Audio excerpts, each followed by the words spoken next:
Vijayanath sir നമസ്കാരം. നമസ്കാരം.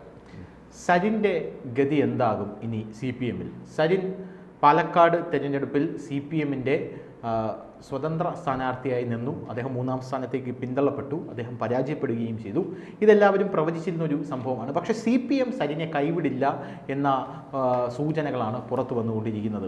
CPM സരിനെ നിലനിർത്തും, അദ്ദേഹത്തിന് CPM അംഗത്വം കൊടുക്കും എന്ന് നമുക്ക് മനസ്സിലാകുന്നു.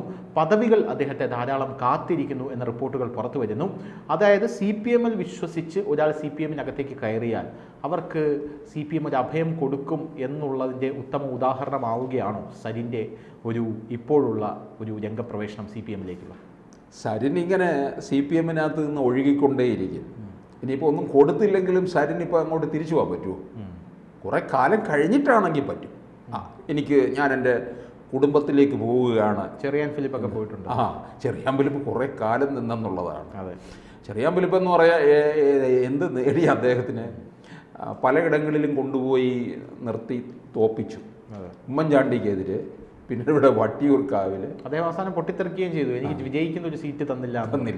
അദ്ദേഹം അവസാനം വിചാരിച്ചത് രാജ്യസഭയിലേക്ക് പോകാമെന്നാണ് വിചാരിച്ചത്. അത് നടന്നില്ല. രാജ്യസഭയിലേക്ക് പോകാമെന്ന് പിണറായി വിജയനുമായിട്ട് വലിയ അടുപ്പവുമായിരുന്നു ചെറിയാൻ ഫിലിപ്പിന് ഉണ്ടായിരുന്നത്. അങ്ങനെ ആ ഒരു പ്രതീക്ഷ ഉണ്ടായിരുന്നു, കിട്ടിയില്ല. ഈ മമ്മൂട്ടി തന്നെ പലവട്ടം രാജ്യസഭയിലേക്ക് നോട്ടമിട്ടതാണ്. മമ്മൂട്ടി ആര് വഴിയാണ് ഓപ്പറേറ്റ് ചെയ്യുന്നത്? ബ്രിട്ടാസ് വഴി. അവസാനം ആര് കയറിപ്പോയി? ബ്രിട്ടാസ് പോയി. അങ്ങനെയാണ്.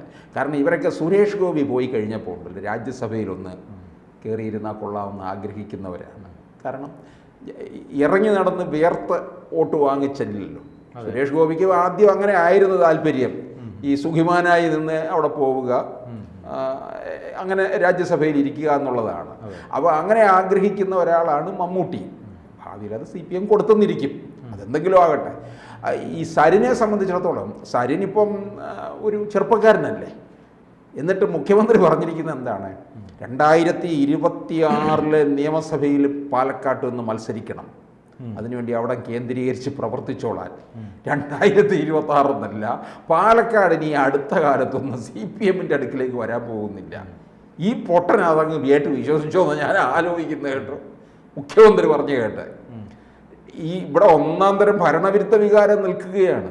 പാലക്കാട്ട് അതിശക്തമായിട്ട് അത് തിരിച്ചടിക്കുകയും ചെയ്യുന്നു. ചേലക്കരയിൽ പ്രതിഫലിച്ചില്ല എന്ന് പറയാൻ പറ്റത്തില്ല. രാധാകൃഷ്ണൻ ജയിച്ചത് 40,400 വോട്ടിൻ്റെ ഭൂരിപക്ഷത്തിലാണ്. പിന്നെ പ്രദീപ് കുമാർ ജയിച്ചത് എത്ര വോട്ടിൻ്റെ? 12,600 വോട്ടിൻ്റെ ഭൂരിപക്ഷത്തിൽ. അപ്പോൾ പ്രതിഫലിച്ചില്ലേ? രാധാകൃഷ്ണൻ്റെ ഫേസ് വേറെയാണ്. പ്രദീപ് കുമാറിനും ഒരു ജനപ്രിയനാണെന്നാണ് പറഞ്ഞത്. 10,000 വോട്ട് തിരുവല്ല പഞ്ചായത്തിലുള്ള ഇദ്ദേഹം കൊണ്ടുപോയി, BJP-യുടെ ബാലകൃഷ്ണൻ കൊണ്ടുപോയി. 10,000 വോട്ട് കൂടുതൽ പിടിച്ചു. അപ്പോൾ അതിൽ നിന്ന് മനസ്സിലാക്കണം അതൊക്കെ ആരുടെ വോട്ടായിരുന്നു എന്നുള്ളതും കൂടെ. അപ്പോൾ BJP അവിടെ വളരുകയും കൂടെയാണ് ചെയ്തിരിക്കുന്നത്. അപ്പോൾ സരിൻ്റെ ഭാവി എന്ന് സരിൻ കഴിഞ്ഞ ദിവസം AKE സെൻറ്ററിലെത്തി. സരിൻ വിചാരിച്ചത് ചിലപ്പം ഇടയ്ക്കൊരു അനിൽകുമാർ പോയി, കോൺഗ്രസിൽ നിന്ന് വന്ന് CPM-ലേക്ക് വന്നു. അദ്ദേഹത്തിന് ഒരു കോർപ്പറേഷൻ ചെയർമാൻ പദവി കൊടുക്കുകയുണ്ടായി. പിന്നെ അങ്ങനെ ചിലർക്കൊക്കെ എന്തൊക്കെ ചില പദവിയൊക്കെ കൊടുത്ത് തൃപ്തിപ്പെടുത്തുകയും ചെയ്തു എന്നുള്ളതാണ്. ഇനിയിപ്പോൾ അങ്ങനെ എന്തെങ്കിലും ഒരു എഗ്രിമെൻറ്റിലായിരിക്കും ഇങ്ങോട്ടേക്ക് വന്നത്. ഇനി ചിലപ്പോൾ KTDC-യുടെ ചെയർമാൻ സ്ഥാനം ശശിയെ ഇപ്പോൾ ഈ പലതരത്തിലുള്ള ആരോപണങ്ങളിലൊക്കെ ഇങ്ങനെ നിൽക്കുകയാണ്. അതിൽ നിന്ന് മാറ്റിയിട്ട് അതിലേക്ക് കൊണ്ടുവരാനുള്ള ചിലപ്പം ശ്രമം നടത്തും. അതുകൊണ്ട് ഒരു 1.5 വർഷമല്ലേ ഉള്ളൂ, അതിലേക്ക് അങ്ങ് ചിലപ്പോൾ നിർത്തിയേക്ക്. അല്ലെന്നുണ്ടെങ്കിൽ ഇദ്ദേഹം ചെറുപ്പക്കാരനുമല്ലേ, DYFI എന്ന് പറഞ്ഞാൽ ആഗോള സംഘടനയല്ലേ, അതിൻ്റെ തലപ്പത്ത് എവിടെയെങ്കിലും കൊണ്ടുവന്ന് ഇരുത്തുമായിരിക്കും. അങ്ങനെയുള്ള നീക്കമായിരിക്കും നടത്തുന്നത്. പക്ഷേ എന്തായാലും CPM-നൊന്നും അകത്തൊന്നും സരിനെ തുടർന്ന് അങ്ങോട്ട് ഇപ്പോൾ തൽക്കാലം ഒന്ന് പിടിച്ചങ്ങനെ നിർത്തും. ഭാവിയിൽ അങ്ങനെ ഒരു സ്ഥായിയായ ഭാവവും ഇതിലൊന്നും കൊണ്ടുപോകത്തില്ല. കാരണം ഇത് പാർട്ടി നിൽക്കണ്ടേ. പാർട്ടി പിന്നെ ഓരോ തെരഞ്ഞെടുപ്പ് കഴിയുമ്പോഴും പലതരത്തിലുള്ള അപജയം നേരിട്ടുകൊണ്ടിരിക്കുകയാണ്. പിന്നെ ഈ പാലക്കാട് തന്നെ കേന്ദ്രീകരിച്ച് നിന്നോളാൻ മുഖ്യമന്ത്രി പറഞ്ഞപ്പോഴേ പാലക്കാട്ടുകാർക്ക് നന്നായിട്ട് അറിയാം ഇയാൾ എന്തുകൊണ്ടാണ് കോൺഗ്രസിൽ നിന്ന് ഇറങ്ങിപ്പോയത്. സ്ഥാനമോഹം കൊണ്ടല്ലേ ഇറങ്ങിപ്പോയത്. അപ്പോൾ അധികാരം എവിടെ കിട്ടുന്നോ അങ്ങോട്ടേക്ക് പോകും. കോൺഗ്രസിൽ നിന്ന് വേറെ പോയവരുണ്ട്. കെ വി തോമസ് എല്ലാ തരത്തിലുള്ള പിന്നെ സൗഭാഗ്യങ്ങളും അനുഭവിച്ചുകൊണ്ടിരിക്കുകയല്ലേ. MLA, MP, കേന്ദ്രമന്ത്രി.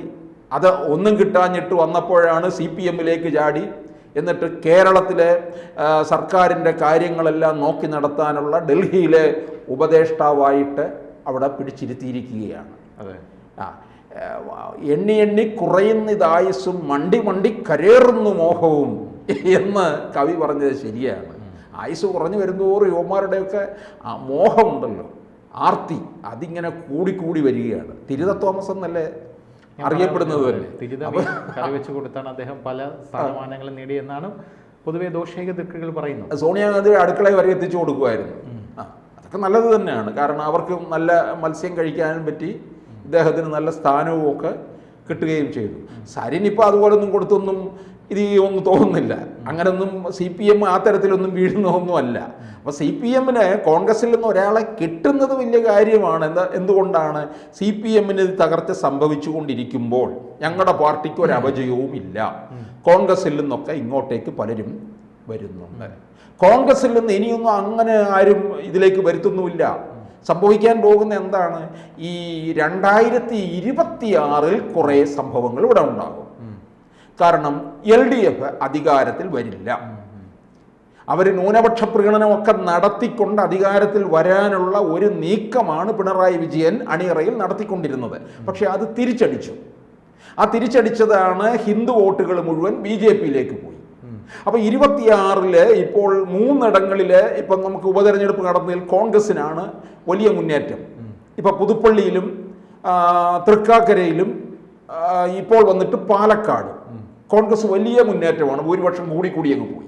ആ ഭൂരിപക്ഷം കൂടി പോയി കഴിഞ്ഞപ്പോൾ ഇവർക്കറിയാം നല്ല ഭരണവിരുദ്ധ വികാരം ഇവിടെ നിൽക്കുന്നുണ്ട്. 26 കോൺഗ്രസ് അധികാരത്തിൽ വരുമെന്ന്. അങ്ങനെ കോൺഗ്രസ് അധികാരത്തിൽ വരുമ്പോൾ ഇവിടെ നോക്കിക്കോ, ഈ കോൺഗ്രസ്സുകാരുടെ ഇടയിൽ തമ്മിൽ പോരായിരിക്കും. ഈ അധികാരമോഹികളെ കൊണ്ട് വലയം ചെയ്ത് നിൽക്കുന്ന ഒരു പാർട്ടിയാണിത്.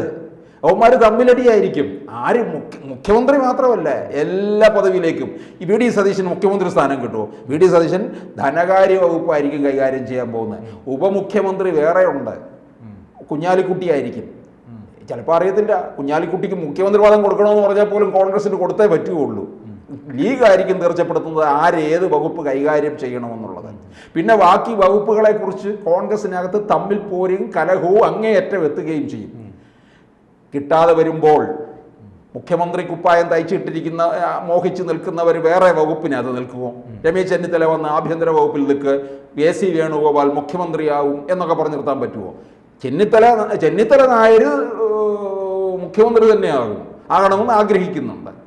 ഇതില്ലെങ്കിൽ സംഭവിക്കാൻ പോകുന്നത് BJP-യിലേക്കുള്ള ഒഴുക്കായിരിക്കും സംഭവിക്കാൻ പോകുന്നത്.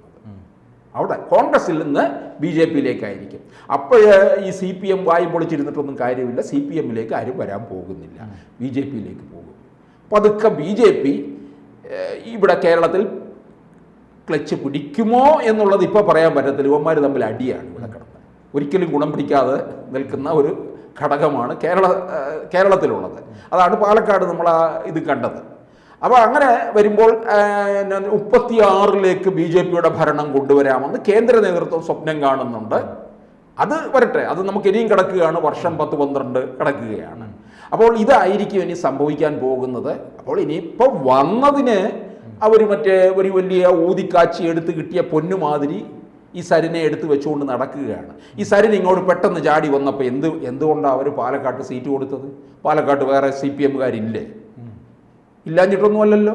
CPM-ന്റെ ഒരു കാലത്ത് 57-ലാണ് ഈ മണ്ഡലം രൂപീകൃതമാകുന്ന നാൾ മുതൽ പാലക്കാട് എന്നുള്ള രീതിയിലാണ് അറിയപ്പെടുന്നത്.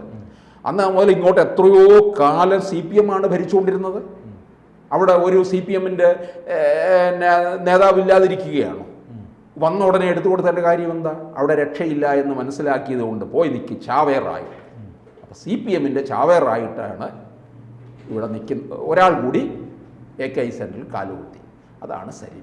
കൂടുതൽ വാർത്തകളും വിശേഷങ്ങളും നിങ്ങളിലേക്ക് എത്താൻ ABC മലയാളം സബ്സ്ക്രൈബ് ചെയ്യുക, ബെൽ ബട്ടണും അമർത്തുക.